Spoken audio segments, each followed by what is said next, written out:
Why do some people walk into chaos like it's a Tuesday morning, while others have a meltdown over a bad Yelp review? What separates the ones who face death without flinching from those who crumble under basic life pressure? There's an ancient mental weapon that transformed ordinary soldiers into immortal legends. We're talking about a psychological strategy so powerful it shaped Roman emperors, military commanders, and philosophers who bent history to their will. But here's the disturbing part. This exact technique is being weaponized right now by Silicon Valley executives, hedge fund managers, and political operatives you see dominating the news cycle. And the real question is, why has nobody taught you this? The birth of a mental superweapon. The story starts over 2,000 years ago, in the blood-soaked arenas of Rome and the brutal battlefields of ancient Greece. Back then, being a warrior wasn't a career choice. It was survival mode cranked to 11. And the difference between dying in the first 30 seconds or becoming a legend had almost nothing to do with physical strength and everything to do with what happened up here inside your skull. The Stoics discovered something brutal. Fear doesn't come from actual danger. It comes from your interpretation of danger. A gladiator wasn't afraid of the sword. He was afraid of what the sword might do. And when you crack that code, you unlock the most dangerous secret of mental control. The technique, premeditatio malorum. In plain English, negative visualization. Sounds backwards, right? In a world where every self-help guru screams, think positive, and manifest your dreams, the Stoics did the exact opposite. They spent hours imagining the worst possible scenarios. Death, defeat, betrayal, total loss. And it wasn't masochism, it was psychological warfare, training. Marcus Aurelius, emperor of Rome and one of the greatest Stoic minds, wrote in his Meditations, "When you wake up in the morning, tell yourself, today I will meet interference, ingratitude, insolence, disloyalty, ill will, and selfishness." Sounds like a pessimist's manifesto, but it was the opposite. It was brutal preparation for chaos. When you anticipate the worst, two things happen. First, you disarm surprise. Fear is the child of uncertainty. When you've already walked through hell mentally, reality becomes manageable. Second, you train emotional resilience. It's weightlifting for your brain, the secret behind psychological immortality. Here's the part most people miss. Negative visualization wasn't about becoming paranoid or depressed. It was about control. Stoic warriors knew life is a sequence of events outside your control. Lost battles, dead friends, falling empires. But the one thing you always control is your reaction. Epictetus, who was a slave before becoming a philosopher, said, "It's not things that disturb us, but our interpretation of them." This guy spent his entire life in chains and still developed a mental fortress that most free men never achieve.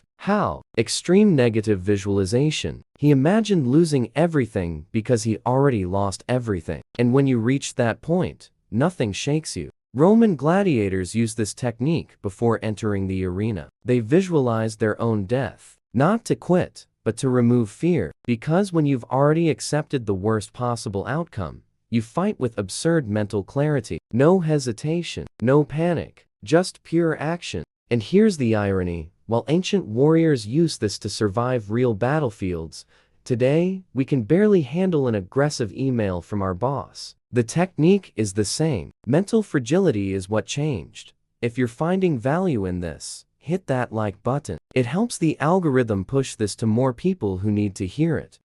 The technique the Stoics didn't want you to know. But wait, negative visualization had a second layer. And this is the part that separates amateurs from masters. It wasn't enough to imagine the worst. You had to imagine it in detail. Colors, sounds, physical sensations. The Stoics didn't do some surface-level exercise like, "Oh, maybe I'll lose my money." No, they visualized total bankruptcy, public humiliation, social rejection, emotional pain, everything. Seneca, advisor to Emperor Nero, and one of the most influential Stoics, practiced this religiously. He would spend days living like a beggar, eating stale bread, sleeping on the floor. Why? To desensitize himself to the fear of poverty. He knew real power wasn't in having wealth, but in not fearing its loss. And it works. Modern studies in neuropsychology show that repeated exposure to negative scenarios reduces cortisol response, the stress hormone. It's literally brain reprogramming. You train your brain not to panic when shit hits the fan.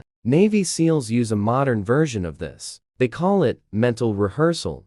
Before any high-risk mission, they visualize everything that could go wrong. Explosions, ambushes, communication failures. And when it happens for real, the body already knows how to respond. Without thinking, without freezing. Now tell me, how many people do you know with that level of mental preparation? Most people live in constant denial. Oh, that won't happen to me. Until it does. And then it's total chaos. The dark side of negative visualization, but it's not all Stoic wisdom and mental clarity. Because this technique can also be weaponized for manipulation. And that's exactly what's happening today. Tech companies use distorted versions of negative visualization to create dependency. Last chance notifications. Stock running out messages. It's all fear engineering. They make you visualize loss before you've even lost anything. And then you act on impulse. Politicians do this constantly. They create apocalyptic scenarios. If you don't vote for me, the country collapses. It's mass-scale negative visualization. The problem is, it's not meant to strengthen you. It's meant to control you. The difference between a Stoic and a manipulator is simple. The Stoic uses the technique to free himself from fear. The manipulator uses it to trap you in it. Marcus Aurelius knew this. He wrote, "You have power over your mind, not outside events. Realize this, and you will find strength."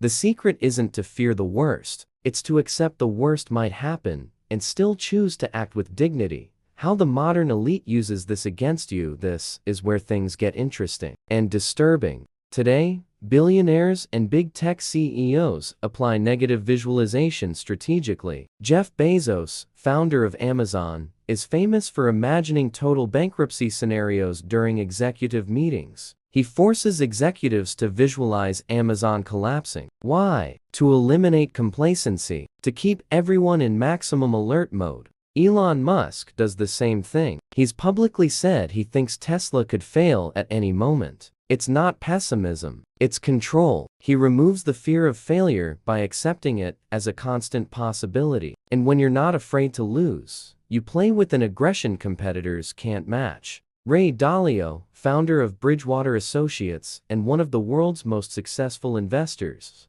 built his entire system on this. He calls it radical realism. Basically, imagine the worst, plan for the worst. And when the worst doesn't happen, you're ahead of everyone else. But there's a dark side. This same technique is used to create mass anxiety. Social media algorithms are programmed to show you content that activates your worst fears. Loneliness, failure, rejection. They make you negatively visualize constantly, but without Stoic control, just fear. And it's intentional, because scared people consume more, click more, buy more, subscribe more. Negative visualization became a weapon of mass control. The future belongs to the mentally unshakable. So what now? We live in an era where information travels faster than human processing capacity. Economic crises, pandemics, wars, climate collapse, artificial intelligence replacing jobs, all at once. The average person panics. The Stoic, he visualized all this months ago. He's already accepted it. He's already made plans. And when crisis hits, he acts while everyone else freezes. That's the competitive advantage of the 21st century. It's no longer about who has more money or more connections. It's about who can keep their head clear when the world catches fire. And negative visualization is the training for that. But here's the crucial detail. You need to do it right. It's not about being paranoid. It's not about living in constant terror. It's about controlled desensitization. You imagine the worst, accept it might happen, and keep living with courage. Stoic warriors understood this 2,000 years ago. The modern elite understands it today. The question is, will you keep running from your fears, or will you face them head on until they lose power over you? So tell me, do you have the courage to visualize your worst-case scenario? Drop a comment below with your biggest fear, and whether you've tried facing it mentally. And if this video changed how you think, share it with someone who needs to hear this. Because in the end, real power isn't about avoiding chaos. It's about being unshakable in the middle of it.